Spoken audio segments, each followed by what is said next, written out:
Hey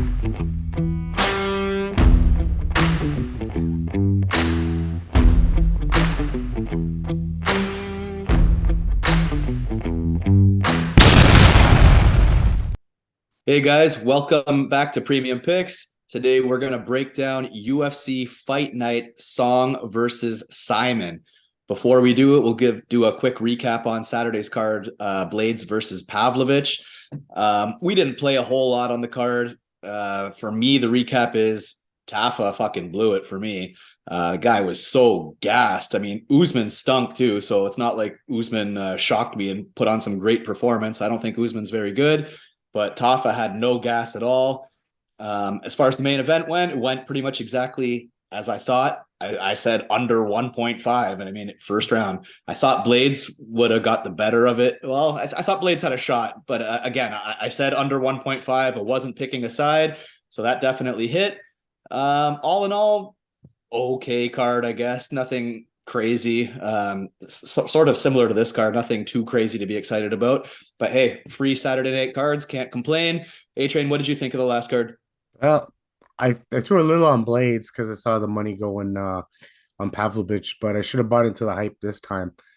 This next fight, I'll buy into the hype, and honestly, if he ends up fighting John Jones, fuck, he might beat John Jones, and I hate to say that. So I don't know. Jared Gordon, Bobby Green, shitty way to finish that. Bobby looked good. Jared didn't. There was a clash of heads. And yeah, but all in all, the picks that came through, Lucinda looked real good. She dominated. Montel looked real good. He dominated. Shitty odds on them. Jeremiah Wells looked pretty good. We said he had value on him. So yeah, on to the next one. So let's get started. All right, let's get into it. Fight Night Song versus Simon. First fight of the night, we have a women's fight. They're both making their debuts, actually. Haley Cowan versus Jamie Lynn Horth. Everybody's on the Cowan side. I don't know how anyone can really be confident here. They're both low level, both making their debuts. For me, it's a pass, but I would actually play the Canadian, Jamie Lynn Horth, 5-0, 5 finishes. I'm going to ride her. There is one little red flag. She's moving up in weight, and Haley likes to use her size to kind of bully and grind. So that's definitely Haley's path to victory. Haley can grind out a decision for sure. But again, not playing it, but I'm going to ride with the Canadian here. No confidence, not betting it. I wouldn't throw your money on it, but that's just going to be my pick. What do you got? Two debutantes, tough to pick. Cowan was like trending. This is like her third fight. The first two were like canceled before I even got to the UFC. She was trending into being favorite status there because of the way she holds and controls the where the fight goes. So I mean, I'm gonna pick Cowan. I'm gonna go on that side because she was trending to be a favorite 3 times in a row. But actually, a sneaky bet might be split decision. Not her, just a split decision in general. This looks like the type of fight that would be a split decision of some sort, either way. So you can do that on FanDuel, DraftKings. Some sports books will let you do it. So I would roll with split decision. Probably get like plus 600. So that's not bad. And just for the record, even though my pick is going with Horth, just because, like I said, she's Canadian, she's 5-0, all finishes. If I was actually betting, which I'm not, the bet would be over. The bet would be over 2.5. The bet would be over 2.5. But it is what it is. It's a low-level opening fight. We'll see how it plays out. Moving on, we got Brian Kelleher versus Journey Newson.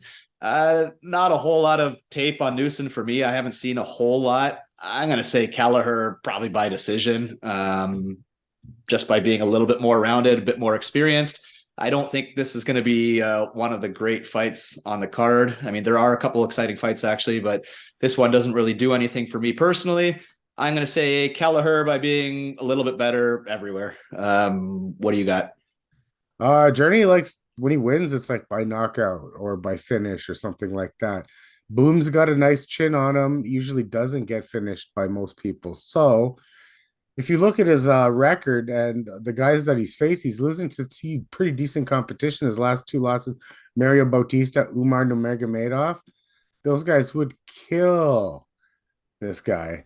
And then his other loss before that was Ricky Simone. He beat Kevin Kroom and Domingo Parlate by controlling him. And Journey Newsom has this thing about getting controlled. His last few losses have been by getting controlled. So, you know what? Like you said, decisions is like right on the table.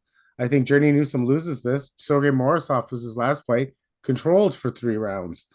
Randy Costa, he lost because of knockout, but Randy Costa's a crazy head.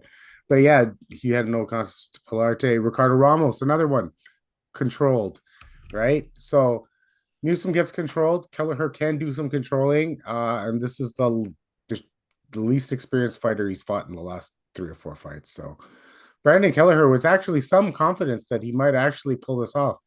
Like he's got decent odds on him, and every time he's in this position, like against Kevin Kruger and stuff like that, not a bad bet because of who he's fought. Yeah, no, I agree 100%. Moving on, we got Stephanie Egger versus Irina Alekseeva. Again, not for me, not a whole lot of tape on Irina here. But I'm going to say Stephanie wins by just physicality, just being on top. She's a decent grappler. I know she was subbed by Mayra Buena Silva there in that controversial, I didn't tap. She was caught in that armbar pretty deep. But that being said, Mayra's a good submission grappler. Egger was on top. She generally is pretty good at getting on top. So I think Egger probably grinds out a decision is what is going to be my pick. Again, women's fight, not very high level. I wouldn't bet. I'm not betting on it, but my pick will be Egger. What do you feel? So what's her name? Irina Alekseeva is what they call the Russian Ronda Rousey, is what her nickname is. So, and Stephanie Egger, her claim to fame is judo. Alekseeva is a multiple-time judo champion, multiple-time sambo champion. I'm not saying pick her, but she is coming into the off of Bellator, one of the more higher rated. I believe it's Bellator. Let me double check here because I don't want to put my foot in my mouth on. Oh yeah, it's Bellator. Yep, Bellator. Yep, she came out Bellator, which is one of the higher rated other fight game out there. So she's coming on like not like the regular debutante. I'm not saying that she's gonna win, but the odds are way too wide. We're looking at Egger at -300 when they're both judo fighters. I've seen Egger on the feet, nothing special to write home. It's when she gets the girl on the ground. I think Alekseeva has a chance of getting Egger on the ground. So I'm going to go with the big dog here. +240 is a lot. Women's fight. Why not take a shot? Like it's an Egger's not like we're not talking Valentina Shevchenko here. We're talking Stephanie Egger at -300. And this is not like Lucinda versus Brogan Walker where you see a big skill gap. They're pretty similar, and these odds are wide. Yeah, for me, it's a pass, but I didn't even realize the odds were that wide. At those odds, it's dog or pass. So yeah, I like the way that sounds. Moving on, we got a fun one. I think this is going to be one of the better prelims for sure. Josh Quinlan versus Trey Waters. A lot of hype around this undefeated Josh Quinlan, and Trey Waters is no joke himself. 7-1 versus 6-0. Not a ton of experience, but Trey's won a couple belts in smaller organizations, and Josh, for some reason, has a pretty big following himself. So this should be a fun one. Whoever wins, hey, maybe they got something going here. I'm surprised they actually put them against each other because it is prospect versus prospect. One of them's going to get knocked off here. Everybody's on the Quinlan side. I don't know enough about either of them. They're both so inexperienced. Again, I don't like betting on newcomers. Every time I bet on a newcomer, I get burned. So this is an enjoy fight. I'm not confident enough to throw my money, but everybody's on Quinlan. So I guess I'll go Quinlan here. But again, I'm just enjoying this. Newcomer versus newcomer should be a good one. You? Quinlan has this really good knockout ability, good hands, fast hands. I thought Jason Witt, that's who he beat last time. I thought Witt would be able to take him down and control him a little bit, but he didn't. Like you said, though, Trey Waters isn't too bad. Pretty decent hands, young. He's tall for the division, very tall for the division. Problem is he's coming on short notice. I don't know what his gas tank's going to look like. And Quinlan was ready for a fight. He's supposed to fight Angaluse, I believe it was, before this got announced. So he's been training. I'm sure that Trey's been in the gym. But based on debutante and short notice, and Quinlan already having a fight in the UFC. Quinlan seems to be the way to go on this one for me. Josh Quinlan by knockout is probably what I'll go. Sounds good. Moving on, we got again another good fight. Cody Durden versus Charles Johnson. I don't know if it's just me, but it seems like Charles Johnson's fighting like every month. This guy is very active. He's fairly exciting. The guy is moving forward all the time, so he's definitely a pressure fighter. His one knock is he can be out grappled. He's been taken down quite a bit. Shows a hell of a chin. He's never been really. I don't think he's ever been finished. He loses a lot of decisions. And Cody Durden, I think, is a lot. I believe he's the underdog, and I think he's a live underdog. I think Cody has the style that could grind Johnson out with the wrestling. I think I don't see a knockout here. I don't see a finish here. But I see Durden could grind Charles Johnson out. It should be a good one. Like I said, Johnson, good pace, always moving forward. I think it's a good fight. And like I said, I think Durden's a live dog for sure. I wouldn't blame anybody if he still is. I don't know what the odds are today, but I think when it opened, he was almost a plus 175. I don't know what he is right now, so maybe I'm off. But Durden was definitely the underdog earlier in the week. What do you got on this? Well, Durden's a tough cookie. I think like the fights that he should win, like he beat Quiario Lang and what's his last fight that he beat the other guy? It was shit. What was it? I can't remember. But he won that one pretty good. And those fights he won. And he's a tough cookie, right? I think he went up against Chris Gutierrez. Was that him? Yeah. Yeah, So he did. like, yeah, he did. And then he won. He 10-8'd him in the first round. They drawed that fight. I believe that's what. So like Durden's tough, right?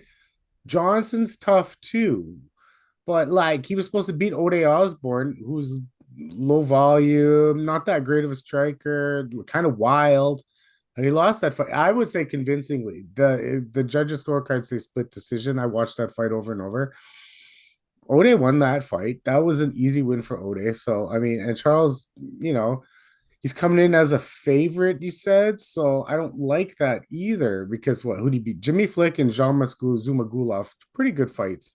Zumagulov is low volume, but you said that Johnson comes in with high volume. So that's, Jimmy Flick was on his way out anyway.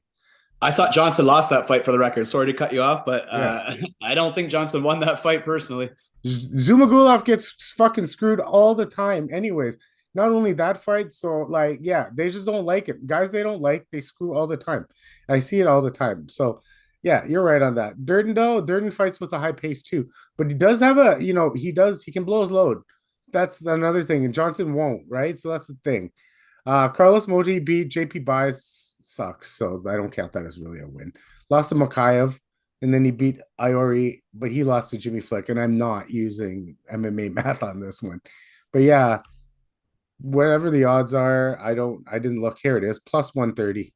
Give me a little Cody Durden at plus 130. Give me maybe overs too, because Charles Johnson is so tough. He's not going to get knocked out. So is this going to be a late finish or Cody Durden by decision? Yeah, I think decision. I don't think Charles Johnson has a chin and he has cardio. So if anyone's getting finished, it's Johnson finishing him if that guy gasses. But Yep. I think I like Durden by decision. But it's a good fight. I think it's going to be a good fight. Moving on, we got Nathan Levy versus Pete Rodrigues. 8-1 versus 5-1. Both big, strong, powerful dudes. Not a lot of tape on either of them. I think they're both live. I think they both could get a knockout, to be honest, but Nathan Levy looks to be a little bit better. Give me Nathan Levy, maybe by knockout. I'll take Levy. What are you thinking? Well, Natan Levy is going to be the minute winner here for sure, 1,000%. If you look at Rodriguez's other fights, they're all first rounders, right? So every single one is like a first rounder, at least 80% of them. So we don't even know what he looks like after after first round's done. At least Levy's gone into the third round the last 5 fights, and he's won 4 out of them. It's been longer than that. He's won 4 out of those last 5 fights, and they've gone. So he's going to be the minute winner. He's the more well-rounded fighter. Rodriguez brought in here to be Jack Madeline, a sacrificial lamb in his first fight. So I think he's going to lose. I think Natan Levy is the A side on this, and I think it's by a lot. So I do like Levy. I lean not heavily, but like at least 70-30. I would say Levy to beat Rodrigues here. But chances are, if Rodrigues does gas, he's going to finish. But Levy is a decisionator by trade. So we shall see. He has what? More decisions than anything. He doesn't even have a knockout. So yeah, this guy's not going to knock him out. So Well, decision or like you submission. said, Rodriguez hasn't gone late though, so you don't know what he's going to look like. So that's So, the thing, right? So Levy has 3 submissions and 5 decisions, right? So that's what he does. This guy gasses, Levy will have him on the bottom, and then he'll just put him into a choke. So it's either going to be submission, decision, not knockout. So you can take away one of those and do like a double method on this and be submission decision. So that it's either one of those. It depends on how much you want to invest or how much you want to do. But if you get this far in our breakdown, I believe a double method would be a great way to play this. You'll get better odds than Levy by himself, right? So you have the odds on that fight by any chance? I can get him. Let's see. Levy. I must have missed it. Minus 250, which Ooh. isn't too bad. That's because Pete Rodrigues, they and the other props I know. That's because Rodrigues, nobody knows what you get after round one, right? You know what you're going to get from Levy. There's less red flags, if that makes any sense. Yeah, no, for sure. All right, moving on. We got the last prelim of the card, a heavyweight slobber knocker. Oh, I like Martin this fight. Buday versus Jake Collier. Uh, okay, call me crazy, but I actually have money on Martin Buday here. It's a dead even line, so pick your side. I think Buday is the actual true heavyweight because, I mean, even though they're similar in weight and similar in height, Jake was a middleweight. He just gained a ton of weight, and now he's fighting a heavyweight. But he was a middleweight in the UFC division years ago. He was a middleweight, so he's not a true heavyweight. Jake is always dangerous in the first round. He does hit hard. He's not a bad boxer, but he seems to fade like bad. Like there's a couple times I was convinced he was winning. He was going to win the fight, and he threw it away. So I'm going to go with the 11-1 Martin Buday at those odds. I don't know. Maybe I'm crazy because this could be the sloppiest fight of the night, but I'm going to take, I do have Martin on one of my tickets. I hope he comes through for me. I'm not overly confident. Like I said, Jake is definitely live, especially early, but I got Buday in what should be a stand-up fight. And I think he might overwhelm Jake later in the fight. He's not a huge knockout guy himself, but Jake, like I said, Jake fades, and Jake was knocked out by Chris Barnett, which is not a good look. Ooh. Martin beat Chris Barnett again. MMA math doesn't work, like you said, but I got Martin. No true confidence. I just like that the odds are completely even. I'm taking 11-1 heavyweight versus a 13-8 inflated middleweight. That's just my thoughts. Like I said, no huge confidence, but that's my play. What's your take on this fight? As bad as it sounds, I think Boudet is probably the more well-rounded heavyweight out of the bunch there, right? He did get gifted that decision there against Lucas Bresky the last time. I watched that fight. I rewatched that fight. I think Bresky won, but whatever. Still close. Anyway, he beat Chris Barnett. He was beating on Chris Barnett pretty hard before the doctor called that stoppage there, right? So, like, because that was the third round stoppage for something. I can't remember what it was, either eye poke or groin shot or something.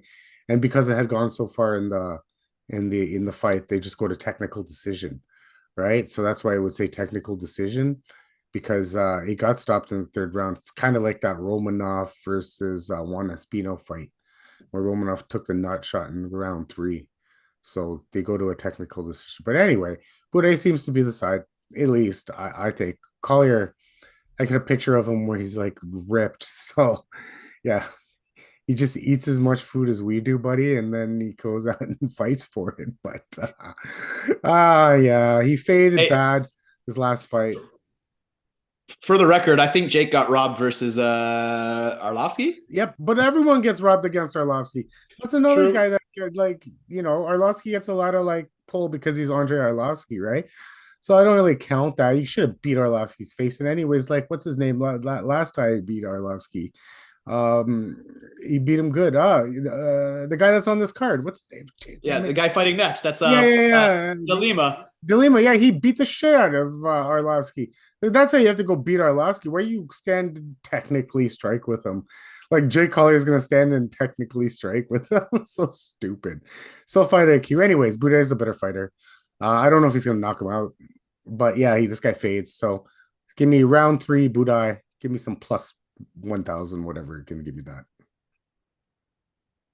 All right, moving on to the main card, we got Waldo Cortez Acosta versus Marcos Rogerio de Lima. I don't know why. I absolutely hate Waldo Cortez. He rubs me the wrong way. Everybody has one of those guys or a couple of those guys that they hate. He fucking bugs me. And I don't really know why, other than I think he did it in both fights I watched of him versus Jared Vandera and Chase Sherman. Sherman. He like, what's that? And Chase Sherman. Yeah, I was gonna say Chase Sherman. Yeah. I think during the fight, he was like screaming in the middle of the cage. He'd like throw a strike and he'd be like, just being fucking douchey. I don't know. It rubbed me the wrong way. Maybe you love him. I don't know. It bothered me. I don't know why. It really fucking bothered me. So I hope to hell he gets slept. I don't think he will though. He seems pretty decent on the feet. I think he's got some pretty dangerous hands. He probably has a good chin. Definitely has confidence. Kind of reminds me like a Greg Hardy, to be honest. But he did show a couple red flags. He does not check leg kicks. He almost lost just from like leg kick after leg kick. The guy did not check a single damn leg kick. So I'm hoping De Lima noticed that. Soften up the legs. De Lima should have a huge grappling advantage. So I'm hoping he takes him down, uses that advantage. But to be honest, I don't even want De Lima to submit him. I want him to fucking knock this guy out. But I don't think he will. I think the safe route is the leg kicks, the takedown, and the submission, because Acosta is definitely nowhere near the ground game that De Lima has. So De Lima should win the fight. The only way De Lima loses is if he gets reeled into a firefight and he gets caught on the feet with a big shot. So De Lima should win the fight. I fucking hate Waldo, like I said. Sorry, don't mind my language. I don't like this guy. I don't know what it is. I don't like him. He reminds me of that guy that knocked out Shogun, like a young kid knocking out a veteran and then like shooting the gun at him in the thing. Like, what are you doing, man? Like, you're fighting an old guy. Show some fucking respect or whatever. Like, just I don't know. I didn't like it. Maybe I'm way off. I didn't like it. I hope Marcos smokes him. And I think Marcos should win. I think he should. I mean, this should be Waldo's ceiling here. Like I said, he barely eked out one of those. He fades, doesn't check the leg kicks, doesn't have the ground game. Marcos should win. I hope he does. What do you think? I lean actually heavily in Marco's favor on this fight. If he fights anything like he fought against Arlovsky on that last fight, because he led the dance with the strikes, right? So if he leads the dance with the strikes here, I think his power is way more than Waldo Acosta can even. I don't know if he can handle it. It's just like he has more. His striking comes with power, right? So Waldo Acosta fought Jared Vandera and Chase Sherman.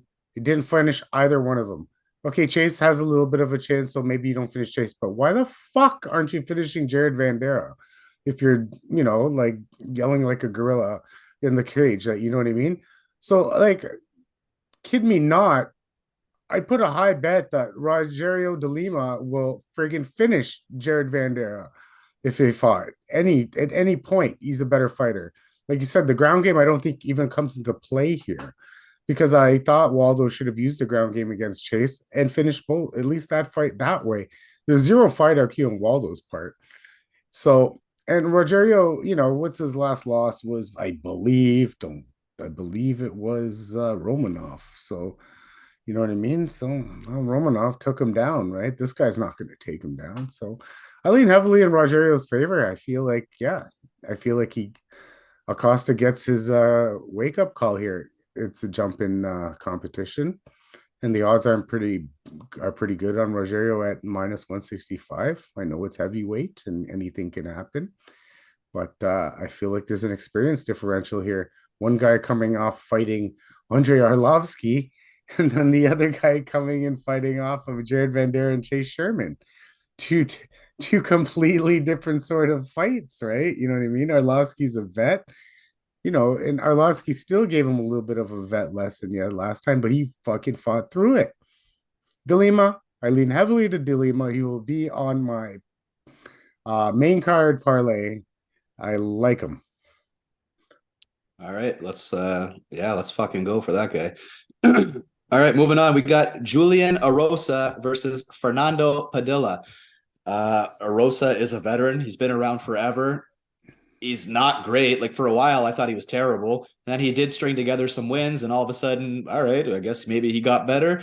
And then last outing, he got absolutely sparked by Bruce Leroy, and that was a vicious knockout.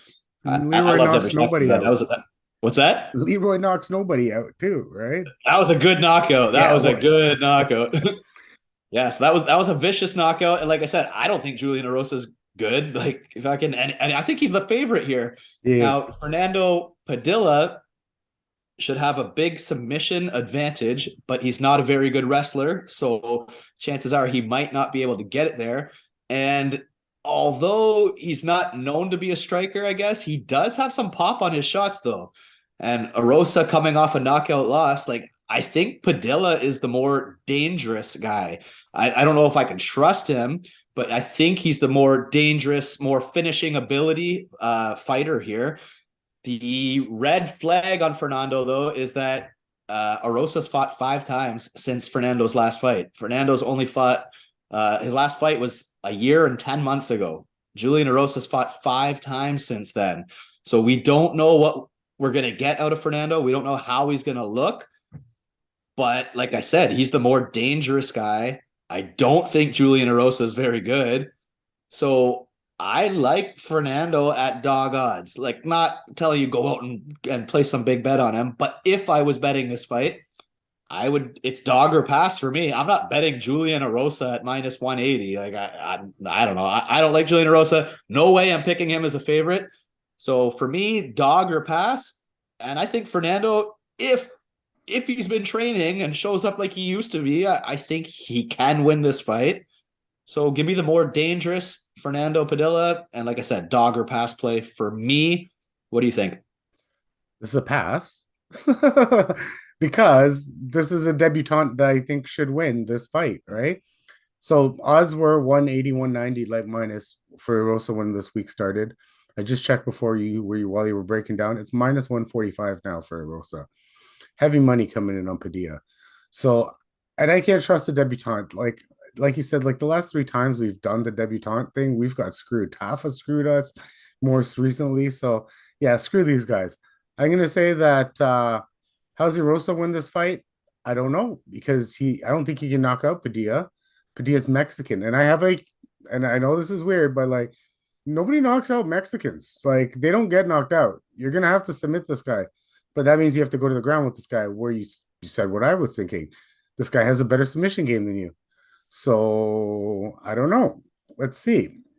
But, I think Padilla is the more well-rounded guy. Julian Erosa fizzled out of the UFC one time before because he wasn't well-rounded. And now he had that little hype train. So he fights guys that come forward like Nate the Great there. And, shit happens. So it's a good firefight. You know what I like is the under, but so that's going to be Padilla finishing Erosa. That's my prediction. I feel like submission, second round, Padilla, but don't bank on that. I have zero confidence in this. That's my prediction. Sounds good to me. Moving on, we got a pretty fun one, I think. Cody Brundage versus Rodolfo Vieira in the middleweight division. Cody Brundage is a power wrestler, I guess is the best way to describe him. He likes to wrestle. He throws pretty heavy hands. He's a stocky, thick guy. Not the greatest chin. Not the, I don't know. I don't see a good path to victory here for Brundage. The only thing is Vieira has gassed horribly in the past.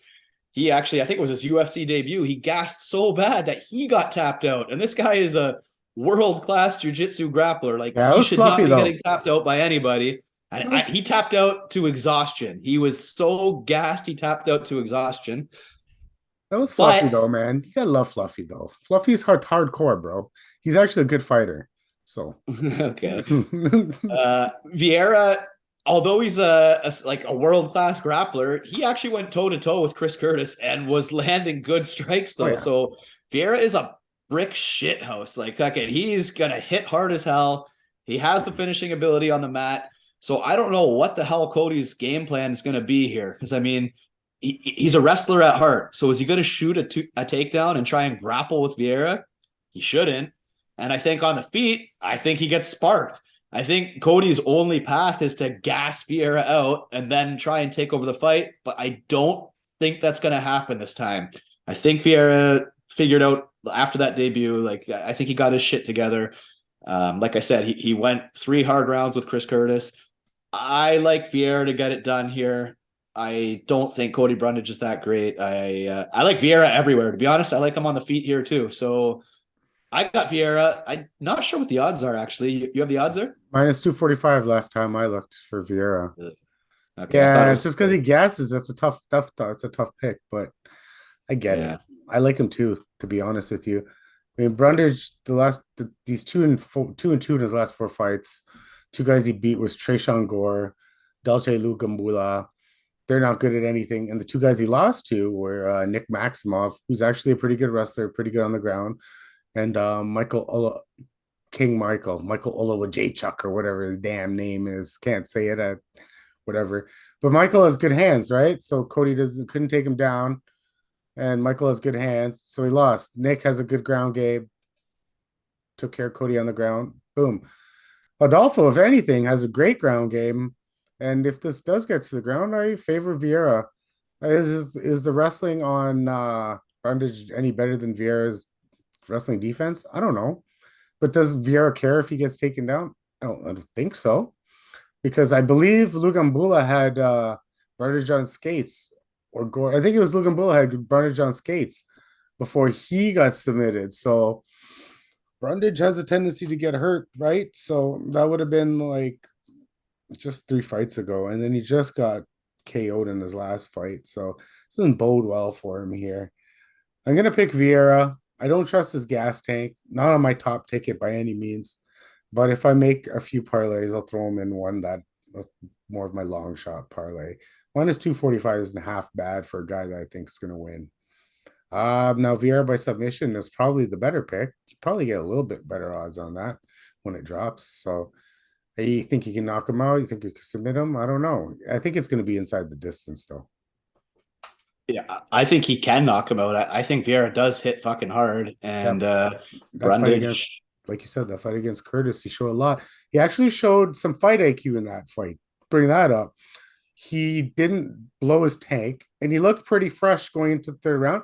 I had Curtis on a big bet there, and I was pretty scared because Vieira looked actually not bad in that 3rd round, and he was still throwing. Curtis threw a little bit more, but Vieira was still, I would say 3/4 to 80% of what Curtis threw, which isn't bad for a guy that's supposedly gas. So maybe he fixed these problems.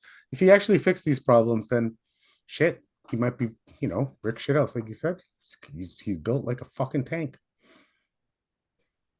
All right, moving on. We got the co-main event. We have Cow Borralho. Everybody knows who he is. I don't know how you pronounce his first name. He's a grappling guy. Everybody knows him. Versus Mikhail Olekseijuk. This is absolutely a classic grappler versus striker. Mikhail is a hell of a striker. Ever since moving down to middleweight, he's looked like a killer. He's violent, he's high paced, and he will finish you if he hurts you. Borralho is great at what he does. He fights like Aljamain Sterling there. He loves the backpack position. He's very good at getting it. And pretty much everybody's saying that's exactly what he's going to do here. He's going to take him down. He's going to take the back. And whether he rides it out to a decision or finds a choke, that's kind of the 2 ways he's going to win. Everybody's on that side. I like Mikhail. I just don't know if he has any wrestling defense. I'm not too sure. I don't know about Mikhail's takedown defense, so I get it. Borralho should be the favorite. But I'm hoping Mikhail sparks him. I haven't seen enough of his takedown defense, so and Borralho's a big middleweight, so Borralho should be able to do what he does here. I don't find Borralho exciting. In fact, I found most of his fights to be pretty boring. Yeah. That's why, like I said, I'm hoping Macau wins. I'm not betting it. Borralho, I think, is like a -300. I'm not betting on a -300 here. So for me, it's definitely not a fight I'm betting on. Rooting for Macau. Borralho's probably gonna Borralho. He's probably gonna grapple fuck him. You see anything different? No, I really, but this is the step up for Cow Borralho, whatever his name is. This is his step up, right? This is Mikhail, because Mikhail has obviously the better guys on his resume that he's lost to. Jacoby, Oven St. Preux, Jimmy Crute. Those are his last three losses. He got outstruck by Jacoby, but close fight. The Crute and Ovens he got grappled and submitted pretty easily on the ground. Now, you can chalk that up to be those guys being bigger guys, but you also brought up a good point where Cow is a bigger middleweight, so he should be able to throw around his weight in this fight. If he's able to employ the ground game that I've seen in every single one of his fights, he'll run away with this fight. His striking is actually not half bad as well. He uses his striking decently to set up the takedown. And he does fight a lot like Aljamain Sterling, to be honest with you, which seems to be a very good way to fight anyways. I hate Sterling, but he wins fights. What can I say, right? What can I say? Yeah, I like how the -345, meh, whatever. I'm trying to pick winners here. I do think Cow by submission is on the table here. But I really do have a heavy lean on him. I've seen Mikkel way too much controlled on the ground, and being the bigger middleweight was another defining factor. So the only thing I'm waiting on is weigh-ins. I want to see what they look like standing up beside each other. If they are close to the same stature, then I will throw Cal on a few of my parlays, my long shot ones. I'm not going to put big money on these things. Maybe my 3 or 4, and just as one of my legs, because I like him. I like him in this fight. I like the style versus the style. Sounds good. Yeah, I mean, he should get it done. All right, moving on. We got a great main event. We have Yadong Song versus Ricky Simone. This is, I believe, very close to a pick'em line. It's very, very even. I bet earlier in the week on Ricky, and I've almost like talked myself out of it. I'm scared now. I threw a pretty decent sized parlay on Ricky and Martin Buday. I don't know why. That's just those are the two I put on my ticket. I thought the value was good. I rewatched Ricky's fight with Merab, and I am not confident now at all. Ricky was getting lit up on the feet. He was getting out wrestled. He was struggling. I don't think he won that fight either. I mean, Merab didn't tap. I know he went out cold, I guess, right at the buzzer, but I don't know, man. I don't know. And I really, really like Song. I like him. He's a bulldozer, man. He just rushes forward and throws heavy shots. He gave Sandhagen a hell of a fight. It was 2-2. If the doctor didn't stop that, he wasn't knocked out. He was stopped from a cut. The doctor stoppage there. Song's vicious, man. He's a vicious fighter. He beat Marlon Vera. He has some good wins. He's been taken down a few times in the past. But I'm not positive that everybody, Ricky's such a good wrestler, Is he? I don't know. Who is he? Like, I know he's on this hot run or whatever, but it's Rafael Assunção. Okay, the guy's old as hell. Before that was beat Jack Shore. Yes, yeah, that's a good win because people are big on Jack Shore. I've never been big on Jack Shore. So that's just me. I'm not huge on him. I know a lot of people are. Okay, but that's a good win because he finished them too. I think round 2 finish or something like that. Beat Ray Borg, who is a good wrestler too, right? So wasn't that a split decision? That was a split, yeah. I don't know, man. He got knocked out by Uriah Faber. I know that was his debut, beat Montel Jackson. That's a good win. I don't know. Song could spark him, maybe. Like, I don't know. This goes two ways, right? Uriah Faber did it. You're telling me that Song can't do it? I know that was a long time ago. You can't just bring up the past like that. But I was more confident when it was 3 rounds than I am with 5, because in 3 rounds, Ricky's going to be fresh and he only has to last 15 minutes. Like, now Song has 25 minutes to catch him. I'm not saying Ricky's a gasser. He's in good shape. I'm not saying he's going to gas. but he's only had one or none 5 round fights. Song has had a couple 5 round fights. I don't know. Hey, my ticket's already placed. I'm on Ricky and Buday. I'm not confident. I'm starting to get cold feet on it. I like Song better to watch personally. Obviously, I'm going to be rooting for Ricky for my money, but I like Song, and he definitely has a chance. I don't know. Are you gonna you gonna tell me I'm good, or should I be worried, or what do you think? I like Ricky here personally. And this comes down to a couple things, right? So Song, great fighter. I've bet on him numerous times. I've taken him numerous times. I took him against Arche, I took him against Marias, I took him against Kenny. You know what I mean? I actually took him against Kyler Phillips. I didn't think he was going to be able to get controlled so much by Kyler Phillips. And Kyler Phillips is a huge gasser in the third round, and he still got controlled a little bit in the third round. Takedowns were there for a good wrestler. Now this comes in. Is Ricky really that good of a wrestler? I think he is. He was up against Marab, right? So that's a tough. And I don't even know if he won that fight. But the same thing could be said for Song versus Cheeto. Go rewatch that fight. I don't know if Song beat Cheeto. I don't know. Cheeto took him down twice. Controlled a lot of that match. Cody Stamen, he had a majority draw with. Cody Stamen took him down, controlled a little bit of that match too, right? So there's a propensity of Song getting taken down, and he's getting taken down earlier in the fight, right? This isn't Song getting into the tired rounds and getting taken down. So confidence grows in fights. If Ricky's able to take him down early, the confidence will grow. He should be able to fight safe enough to not get knocked out. I mean, what the knockouts you were talking about were Uriah Faber years back, and he got stopped by Rob Font by submission.